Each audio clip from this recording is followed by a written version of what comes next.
Darah. Darah adalah komponen penting dari sistem peredaran darah. Darah memiliki tugas membawa nutrisi, oksigen, hormon, antibodi, serta zat lainnya dan ke seluruh tubuh. Darah terdiri dari plasma darah dan sel darah. Sel darah yaitu adalah meliputi elektrolit, leukosit, dan trombosit. Darah manusia berwarna merah. Merah terang yaitu kaya oksigen dan merah tua adalah kekurangan oksigen.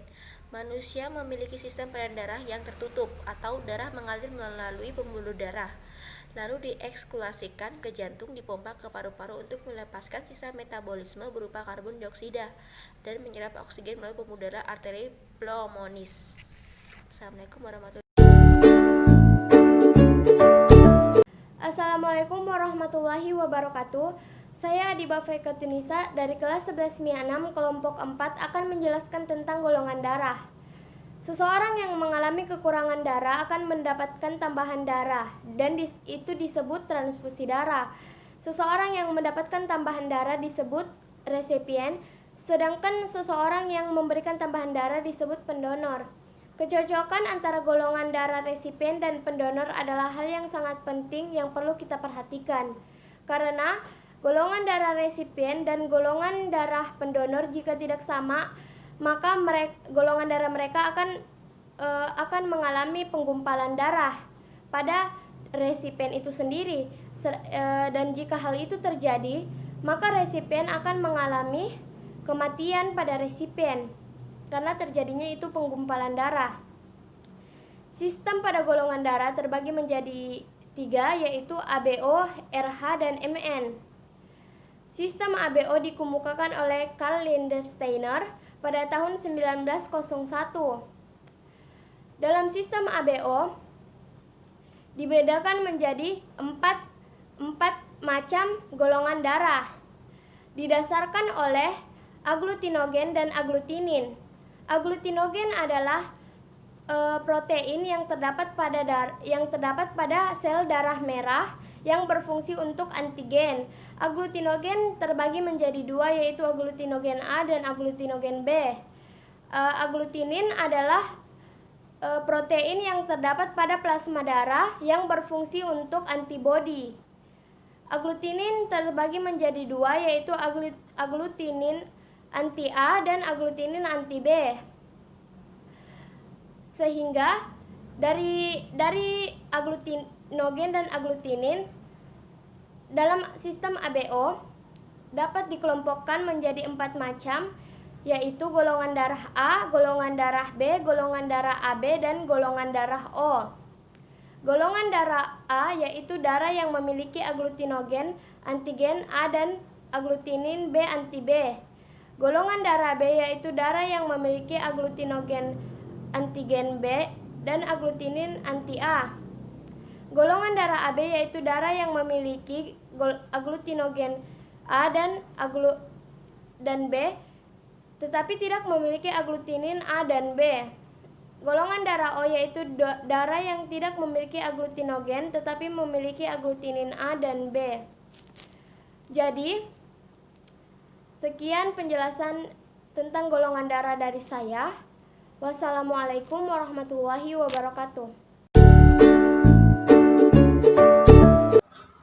Di sini saya akan membawakan materi tentang organ-organ peredaran darah. Dalam organ-organ peredaran darah terdapat 2 macam, yaitu 1 jantung dan yang kedua adalah pembuluh darah.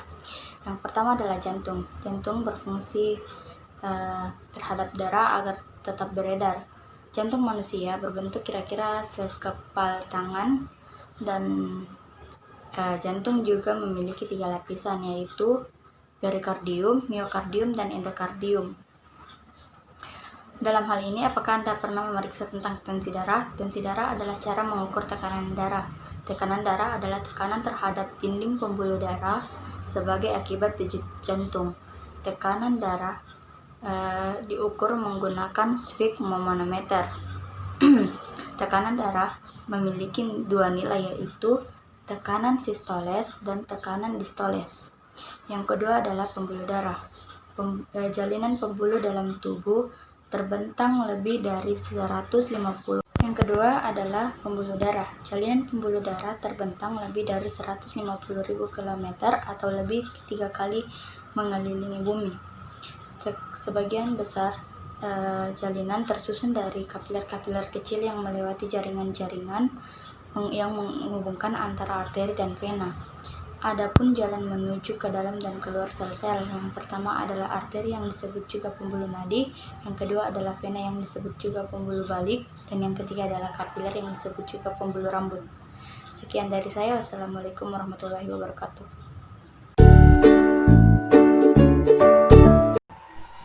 Assalamualaikum warahmatullahi wabarakatuh. Nama saya Siti Adi Bendriati dari kelompok 4. Saya akan menjelaskan tentang mekanisme peredaran darah. Peredaran darah manusia terdiri dari dua, yaitu peredaran darah kecil dan peredaran darah besar. Yang pertama, peredaran darah kecil atau peredaran paru-paru, membawa darah dari jantung menuju paru-paru dan kembali ke jantung. Dari darah seluruh tubuh yang membawa banyak karbon dioksida masuk kembali ke serambi kanan jantung. Dari serambi kanan, darah diteruskan ke bilik kanan. Dari bilik kanan, darah dipompa menuju paru-paru melalui arteri pulmonalis. Di dalam paru-paru, tepatnya pada kapiter pulmonalis dan alveolus, akan terjadi pertukaran gas oksigen serta karbon dioksida. Selanjutnya, darah akan meninggalkan paru-paru menuju jantung melalui vena pulmonalis. Darah tersebut banyak mengandung oksigen. Darah dari paru-paru masuk ke serambi kiri jantung. Yang kedua, peredaran darah besar atau peredaran sistemik, yang membawa darah dari jantung menuju seluruh tubuh dan kembali ke jantung. Darah dari paru-paru masuk ke jantung pada bagian serambi kiri, lalu diteruskan ke bilik kiri. Dari bilik kiri, darah akan dipompa ke seluruh tubuh melalui pembuluh nadi besar atau aorta. Aorta akan bercabang-cabang menjadi arteri yang akan menyuplai darah ke seluruh tubuh. Dari seluruh bagian tubuh, darah akan kembali lagi ke jantung melalui pembuluh balik yang ada pada masing-masing bagian tersebut. Darah dari pembuluh balik ini kemudian menyatu pada vena cava dan masuk ke serambi kanan jantung. Peredaran darah besar dapat dibagi menjadi peredaran darah koroner, peredaran darah ginjal, dan peredaran darah porta hepar. Peredaran darah koroner menyuplai darah ke jantung. Peredaran darah ginjal berfungsi menyuplai darah ke ginjal, sedangkan peredaran darah porta hepar menyuplai darah ke hati atau hepar. Sekian, Assalamualaikum warahmatullahi wabarakatuh.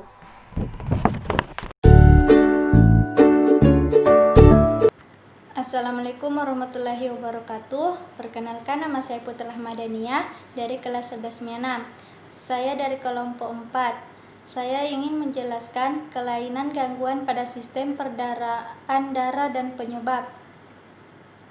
Gangguan pada sistem perdarahan darah manusia adalah kelainan atau penyakit yang terjadi pada sistem perdarahan atau sirkulasi darah manusia, baik yang disebabkan oleh faktor internal maupun faktor eksternal. Gangguan atau kelainan perdarahan darah manusia dapat dikelompokkan menjadi kelainan pada darah dan kelainan pada pembuluh darah.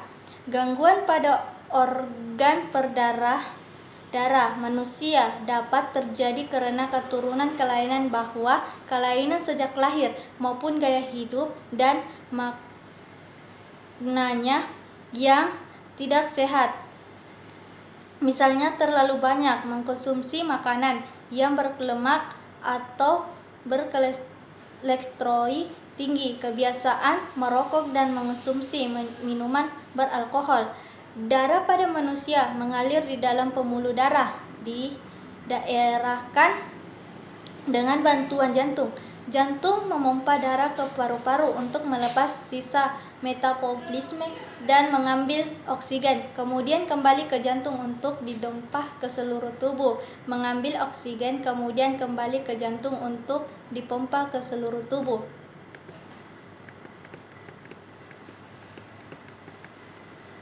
Hipertensi. Penyebab hipertensi adalah tingginya tekanan darah dari tekanan darah normal 120 atau 80. Bisa karena stres, makan berlebihan, merokok, dan banyak minuman alkohol. Anemia. Penyebab anemia diantaranya pendarahan akibat kecelakaan atau luka di bagian luar atau dalam tubuh dan kekurangan produksi sel darah merah akibat tubuh kekurangan zat besi.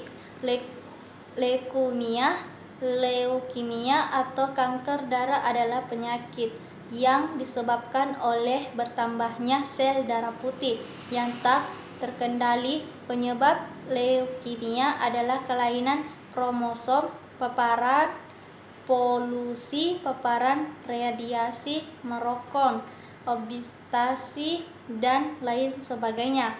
Hipotensi adalah keadaan ketika tekanan darah di dalam arteri lebih rendah dibandingkan normal dan biasa disebut dengan tekanan darah rendah. Penyebabnya adalah faktor usia, pengobatan, dan kondisi cuaca.